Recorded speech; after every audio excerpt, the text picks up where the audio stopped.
ನಮಸ್ಕಾರ, ನೀವು ನೋಡ್ತಾ ಇದ್ದೀರಾ ಸ್ಪೀಡ್ ನ್ಯೂಸ್ ಕನ್ನಡ. ನಾನು ಸಂತೋಷ್ ಕಶ್ಯಪ್.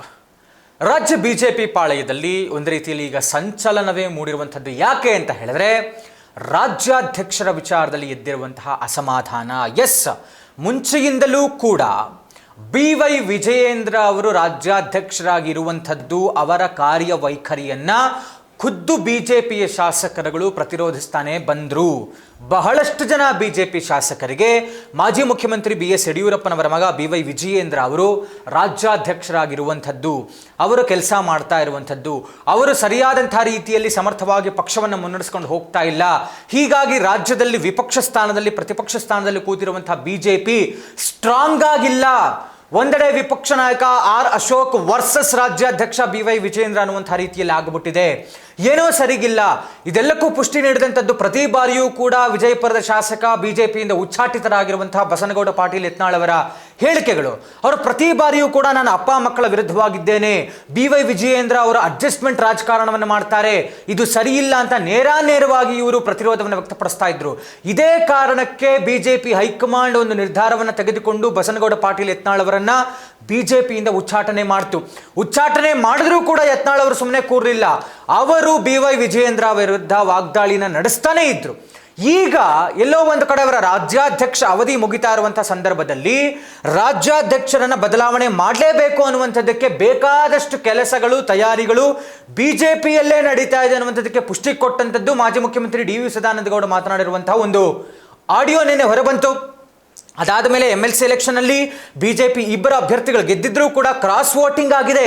ಯಾಕಾಗಿ ಕ್ರಾಸ್ ವೋಟಿಂಗ್ ಆಯಿತು, ಇದಕ್ಕೆ ಕಾರಣ ಏನು, ಇದನ್ನು ಕಂಡುಹಿಡ್ಕೊಳ್ಬೇಕು, ಪರಾಮರ್ಶೆ ಮಾಡಬೇಕು ಅನ್ನುವಂಥದ್ದನ್ನು ಹೈಕಮಾಂಡ್ ಜವಾಬ್ದಾರಿ ವಹಿಸಿತ್ತು.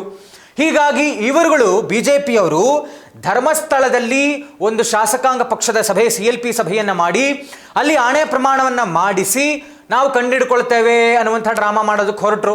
ಬಹಳಷ್ಟು ವಿರೋಧ ವ್ಯಕ್ತವಾಯಿತು.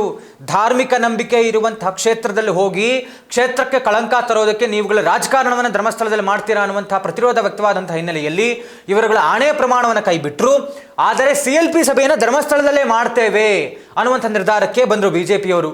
ಹೀಗಾಗಿ ದೆಹಲಿಯಲ್ಲಿದ್ದಂತಹ BY ವಿಜಯೇಂದ್ರ ಅವರು ಶುಕ್ರವಾರ ಧರ್ಮಸ್ಥಳಕ್ಕೆ ಭೇಟಿಯನ್ನು ಕೊಟ್ಟು ಧರ್ಮಸ್ಥಳದಲ್ಲಿ ಶ್ರೀಮಂಜುನಾಥ ಸ್ವಾಮಿಯ ದರ್ಶನವನ್ನು ಪಡೆದು ಮಾಧ್ಯಮ ಮಿತ್ರರಿಗೆ ಮಾತಾಡಿದ್ರು. BY ವಿಜಯೇಂದ್ರ ಅವರು ಏನು ಹೇಳಿದ್ರು ಅಂತಂದರೆ, ಇದರ ಮಧ್ಯೆ BY ವಿಜಯೇಂದ್ರ ಅವರ ಮೇಲೆ ಇರುವಂಥ ಬಹುದೊಡ್ಡ ಆರೋಪ ಏನು ಅಂತ ಹೇಳಿದ್ರೆ, ಇವರು ಮುಖ್ಯಮಂತ್ರಿ DK ಶಿವಕುಮಾರ್ ಅವರ ಜೊತೆ ಅಡ್ಜಸ್ಟ್ಮೆಂಟ್ ಮಾಡ್ಕೊಂಡಿದ್ದಾರೆ, ವ್ಯವಹಾರಿಕವಾಗಿ ಸಂಬಂಧವನ್ನು ಇಟ್ಕೊಂಡಿದ್ದಾರೆ, ಬಿಸ್ನೆಸ್ ಪಾರ್ಟ್ನರ್ಸ್ ಇವ್ರನ್ನ ಬೈಯಲ್ಲ, ಇವ್ರನ್ನ ವಿರೋಧ ಮಾಡಲ್ಲ, ಇವರಿಬ್ಬರು ಒಂದೇ ಒಟ್ಟಾಗಿ ಸೇರಿಕೊಂಡು ಅಡ್ಜಸ್ಟ್ಮೆಂಟ್ ಮಾಡ್ಕೊಂಡು ರಾಜಕಾರಣವನ್ನು ಮಾಡ್ತಾ ಇದ್ದಾರೆ, ಇವರಿಗೆ ಬರೀ ಕುರ್ಚಿ ಮುಖ್ಯ, ಅಧಿಕಾರ ಮುಖ್ಯ ಅನ್ನುವಂಥದ್ದನ್ನು ಯತ್ನಾಳ್ ಅವರು ಆರೋಪವನ್ನು ಮಾಡಿದ್ರು.